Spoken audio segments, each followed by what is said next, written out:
Good morning!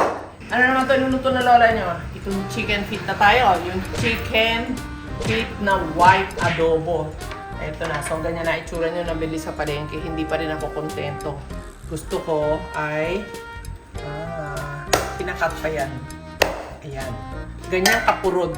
Ayan. Sinampul ako si Utak. Si Utak kagawa nito. Ang dami nito eh. Sample lang. Ayan. Gusto ko ay medyo purod ako ko. Just like me, oh. Look at my nails. Oh, yan. Ganyan kapurod. Purod talaga. So, bawas-bawas. Ewan ko ba, ewan ko nakikita yung sobrang habang daliri. Pag kinakain ko. Yan. So, tatapusin muna to and then pakita ko uli sa inyo mamaya ang next proseso. Ako namimiss ko to. Ang tagal na panahon na hindi ako nakapagluto nito at namimiss ko na. Kaya ako lumakit ako sa palengke. Ang gaganda, ang kikinis at puputi, ang tataba. Ito na, 3 kilo. So, lagay na natin ito sa ano. Ito, ipa-pressure natin pala ha. Isang kulo lang ito na manipis na kulo lang para hindi naman siya magkadrug-drug yung balat niya. Pero, I decide na i-pressure cooker ko siya para siguro mga 10 minutes lang. Alam mo yung pagbukas mo na buo pa rin yung, malambot na siya pero buo pa rin yung itsura ng mga chicken feet. So, para hindi magkadurog-durog. Kasi sa talyase, pwede naman sa kawali. Pero pag kasi hinahalo yun, di ba? Kahalo, kailangan namang haluin talaga. So, yun na yun. Talagang medyo nagkakawatak-watak siya. Naluluray siya. So, ito na. Lagay na muna natin ito. I-arrange na natin si chicken feet. Sarap niyan! Ako, magkaroon din 150 ang kilo. Di ba? Ang mura sa dami na yan. So, bali 450 lang yan. Okay? And then, ito na yung mga sangkap natin. Nakagayak na ang aking mga sangkap. So, naglalagay ako ng luya. Sangkap pa, di ba? Adobong may luyang konti. Ito yung sibuyas. At saka, siyempre, ganyan karami bawang. At saka may laurel. Opo. Ay, gusto ko maraming bawang. Sarap. Yan na. And then, lalagyan natin ng paminta. Nako, sorry. Ang dapat sana dito ay crack na paminta. Pero, wala eh. Naubos na raw. Anyway, ito yung galing naman sa buo rin na kinrack ko eh. Nasobrahan ng crack. So, ito nalagyan natin na ng asin. Tama na muna yan, ha? Madaling magtimpla mamaya. So, yan na. Ganyan lang. And then, huhugas muna akong kamay siyempre. Wait lang, ha? Wait lang. Lalagyan ko siya ng tubig, syempre. Maniwala ba kayo na hanggang ngayon ay hindi ako marunong gumamit ng pressure cooker. Kaya si Utak tatawagin ko para magkasakasan niya. Pero aaralin din ang lola niya. Hindi ako marunong eh. Marunong ko sa kawali at kaldero lang. Yan. So mamaya natin lalagyan ng supa yan at saka ng atsuete. O, kailangan ko ilagay ito lahat. Yan. Tinapos pa yata. Ayun na, nasisilip na. Ayun yung sabaw niya. Ginanon, at saka ginanon. Ganon lang? Lock na yun? Ikaw, try mo. Tanggalin mo ulit. Yan. Ginagawa mo. Galing. Nag-click siya. Yan na yun. Yan na. Sindihan na natin. So, orasan natin yung pagkulo, 10 minutes lang na sumisilip siya. So, 10 minutes lang, okay? So, umabot siya ng 14 minutes. So, sumobra ng konti. Ayan, may uga-uga pa yan.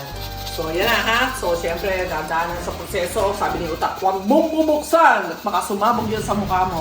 Okay, pinatay ko lang yung yung apoy. Ililipat namin ito ngayon sa talyase ha, para sa kainan. Okay, later. Ito na, sinalin ko na. From pressure cooker, ayan na, sinalin ko na siya dyan. Siyempre, at eto na, sabi ko sa inyo, di ba? Bawal ang toyo sa lola nyo. Kaya, ayan. At swerte lang, sapat na. At konti lang, tama na yun. Para makulayan lang siya ng konti, okay? Ay, sorry, nalaglag, sumabog. At saka suka. Sukang tuba. O, yan, ayos na yan.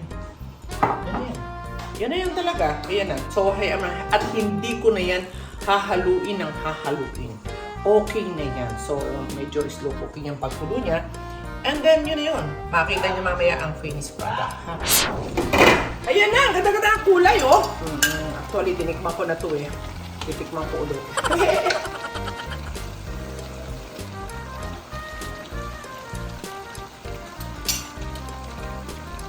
Lalong sumarap. Kanina ko pa tinikman. Alam niyo ba, hindi ko rin dinagdagan ng alat yan, ng asin o ano man. Wala na. Kung ano yung eksaktong nilagay ko kanina, sakto talaga siya. At napakalinamnam naman talaga. So, I will get one. Wait lang. Oh! Yan, tikman ko muna to ha. Hindi ko alam na si Bert hindi pala kumakain nito. Adi wow. May I know the reason why? Wala lang, hindi ko lang nakasanayan. Okay. Tapos balot kumakain ka din. Dati, ngayon hindi na. Wow, edi wow ulit. Mm. Okay. Buro kumakain ka din. Ano yung buro? Buro, yung kanin na ano, binuro. Hindi ko alam mo ano yun. Hindi rin. Palaka, kumakain ka din. Ay, hindi. Hindi rin. Ano pa ba? Sotik na kinakain na. Susohong. Ano yun? Yung itim? Hindi. Sa lagubang yun. Ay, hindi ako Hindi ka makain. na kumakain. Kita niyo yung mga panahon ngayon ng mga bata ngayon. Oh, hindi nila alam. Hindi nila kilala yung mga kinakain natin nung araw, mga taga-bukid. Diba? Sarap kaya nun. Silipin mo pati balot ko siya kumakain.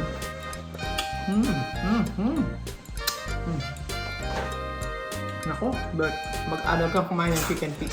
Sa mga dimsum, hindi ka kumakain to? Hindi. Why? Wala lang. Hindi ko lang talaga siya nakasanayan.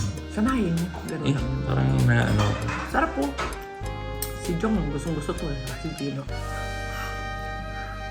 Kaya pag kumakain tayo dun, hindi ako nag-chicken feet. Ha? Napakalinam lang. Sakto yung ano, timplada niya. Napakasarap kaya. Alam mo yung kahit nanonood ka ng TV, ito na lang meriendahin mo kaysa mga chips, kaysa kung ano-ano, sandwich. Try mo. Gawin mo cornic ito. Ang sarap. Try mo lang. There's no harm in trying. Sabi sa lalamunan ko, gumagalong pa yung pa. Thank you! So much.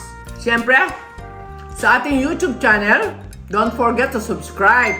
Sa ating Facebook, Anything, at sa TikTok, follow lang po kayo ha. At mag-enjoy na kayo. Happy lang. Grateful. Kaluto Thank you, na. Lord. Kaluto na si Psyche. Kaluto na. Sige na, kakain na kami. Thank you. Stay healthy. Stay grateful and low carb. God bless.